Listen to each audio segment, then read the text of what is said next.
welcome to Birds of a Feather Microcast, where we explore the stories behind the meaningful connections that shape our success. My name's Jeremy, I'm the co-founder of Feather, and today's conversation dives into the hidden patterns of relationship building with my man, Brian Trowbridge, Global Vice President of Sales at Fire Hydrant. And Brian leads all the go-to-market functions, including sales, solution engineering, and customer success. And I've been lucky to work with Brian in two companies, both AppDynamics and DataRobot.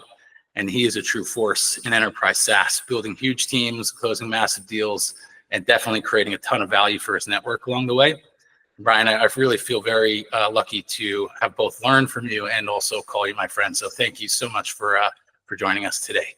Well, Jeremy, I very much appreciate the kind words, and thank you for having me on. Yeah, awesome. So before we kind of kick off with a couple of stories, Brian, would love if you could share with the people that are listening just a little bit more about your role and what type of relationships are important to your success in your role today. Yeah, no. So as you mentioned, as VP of Sales, so handling all go-to-market or client-facing functions here globally at Fire Hydrant. Certainly in that capacity, need great relationships across my current company itself on R&D, different functions to make sure we're serving our clients the best to your point of why am I even here? And that's relationships I've had in the past with previous investors like Menlo Ventures or even Workbench here out of New York City to, you mentioned AppDynamics and DataRobot. And I think this opportunity presented itself basically through Scott Davis, who was our former head of Americas, was a sales advisor, company advisor here to Parm. Like basically with Menlo, kind of recommended me as someone to take a look at for the opportunity. So after meeting Robert Ross, the founder, it created an amazing opportunity to come here, take on all go-to-market here, reach out to former clients of mine, but work in this capacity at Fire Hydrant to hopefully please our customers in the incident management and alerting space. Amazing. It's awesome. You named some pretty heavy hitters in our world in the enterprise SaaS space. So hopefully they hear, and I know that I'm sure makes a big difference to them as they've helped open doors for you as well along the way. With that being said, we open doors by putting the right effort, and sometimes those doors also close if we don't put in the effort. So would love to maybe hear a story from you wherein you faced a setback in your professional kind of experience, wherein maybe a relationship didn't get off the ground the way that you had hoped it to. Anything stand out to you there? Yeah, no, I was thinking about this for a little bit, and I look at it as we encounter so many people and what we do for a living. I mean, a ton of clients, a ton of internal champions, prospects, supporting people. But I think of one where I'm certainly going to leave the name out on this side of the house, but I'll just say was a peer of mine, but maybe at a different level of reporting structure and even leveling of first line versus second line, et cetera. It's a relationship that I thought I had held some good support and like mentoring was in the future, but at the same time too, there's some really core relationships that you got to hold on to. And then there's somewhere in the line of business we're in, we come across different clients, territory splits, et cetera, where one of the things I look is sometimes a separation between just personal and business.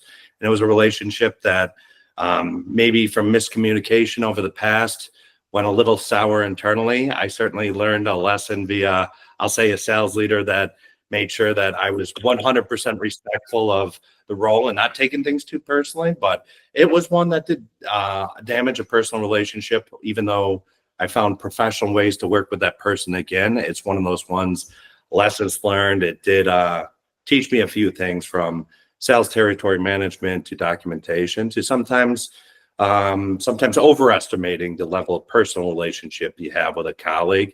I think we can do that in the line of business with clients, but also to like make sure that just because we think we're building a lot of debits and we think we're on the right, sometimes too, you got to put yourself in someone else's shoes and realize not everyone's on the same page with level of relationship or even facts and details of the situation. So sometimes you want to learn from those, and I certainly have, and I've brought those lessons to others. But again, sometimes maybe overestimating a level of relationship you have when it's not really there. Yeah, the facts say that it takes 200 hours of in-person effort to go from an acquaintance to become a close friend. And it's kind of like getting out to the gym. Like if you don't keep putting in the in-person effort, like unfortunately the clothes start feeling a little bit tighter, right? And so whether it's miscommunication or understanding each other, like I could totally relate to that. I actually think of one relationship that was near and dear to my heart that, unfortunately took a turn for the worse as well, in a very similar situation. And I think most of the people who are listening can kind of relate to that. So yeah, definitely communicating, definitely making sure that we're clear on expectations, definitely building, the trust and investing in that. And I love that. Sorry to hear that you went through it, but also I could imagine it probably shaped a lot of the practices that you have now. Oh, 100%. Yeah, you learn from the good and the bad. So totally. So with that said, let's shift to maybe more of like a positive, uplifting kind of perspective here. Maybe, given some of those things that you've learned, is there any relationships that stand out to you that you're particularly proud of? You put in the effort, you put in the time, it clicked, it's mutual, and it's helped you on your trajectory. Love to hear your story there. 100%. And the thing is, it's always tough to pick for these because hopefully we've established a ton of great ones throughout our career and our personal and professional lives. But I usually bring this name up when I'm talking about someone that's been a great both personal and professional to myself, and that's Brian McCarthy. I met Brian at my first software selling job at a smaller Israeli startup, Optier. Followed him to Click and worked with him for 5 years there. Followed to the company you mentioned, App Dynamics. But I think on that relationship, I even call up Brian every once in a while, and he is busier than anyone could be being the CRO of Rubrik right now. But I think for the relationships that he builds, maintains across a huge global network, it's amazing that why we don't connect as frequently as we used to, because we're both very business people. When I need something or he needs something, I know it's a text or a call away, and it's immediate, like, how can I help you, brother? But just on personal, kind of how to be a better father, better husband, better follower of the faith in our community, to professional. I mean, from being a best salesman, being customer centric, being the most authentic, self-serving sales leader you can be. Amazing that I've been able to work with him for many companies, and I truly look at him as being an inspiration of where I am today, and quite honestly, maybe giving me my first shot that I wouldn't be here today without it. So still develop that relationship, but that is yeah, they're building something real special over there. And an interesting nugget aside, Brian McCarthy and I were in the same onboarding class, the school of Tom Levy at App Dynamics, which was great. He probably doesn't remember me, but any case, I love the concept of building legacy and what that means, right? Like when you really put in the time and you really build those relationships, like a measurement of your leadership is how many people are going to go with you to the next job, right? And folks like you, folks like Brian McCarthy, folks like Mike Ernest, like they build these great relationships. And Dave Goodmark, I mean, Parmuppel, there's so many people that have put in the time. And it's interesting to see how it's not just about how can we do deals. In our world, that's how we're, that's the lagging indicator of success. And we need to go and, and ring the bell and make it happen and deliver value. But like, can we also be better people in general, right? And connect as real individuals. So I love that. So with that, we've got one more question for you. Based on the challenges that you've experienced, the successes you've had, what would you say would be like one real actionable insight that, people who are listening could take away, maybe they can implement in their day that would help them go and strengthen their most valuable connections as well? Yeah, no, I think the biggest one, and this comes from, I think both personally, but it's kind of the same message. We all get busy at the end of the day.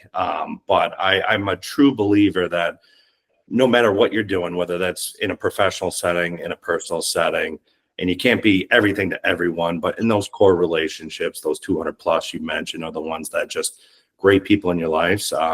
I take it, like I always have a saying, like try to be a light to the world. And I look at that like, how can I authentically do that in the world of the people that work for me, for some of these trusted client relationships that we take from company to company to mentors and like Brian McCarthy and others that I'm like, just great people, great human beings, to not let the busyness of, and I won't say 9 to 5 because we all know we put in much hours, but let not the craziness get you siloed down, that to pick your head up, appreciate those that have gotten you there, appreciate those that you still put in the credits and debits with, but just to take the time to be authentic but deliberate in your reach out. And I think if you can even block an hour of the day as you're looking at planning to personally better yourself, planning out what you need to make yourself professional from a development and develop others' perspective, to just be very directive on who should I be reaching out today. And this isn't of what is this going to get me in life, but like, hey, even on what could I do for this person? Or it's been a while, it's been a couple months since I've reached out, but let me just check on who this person is. It goes a long way in life.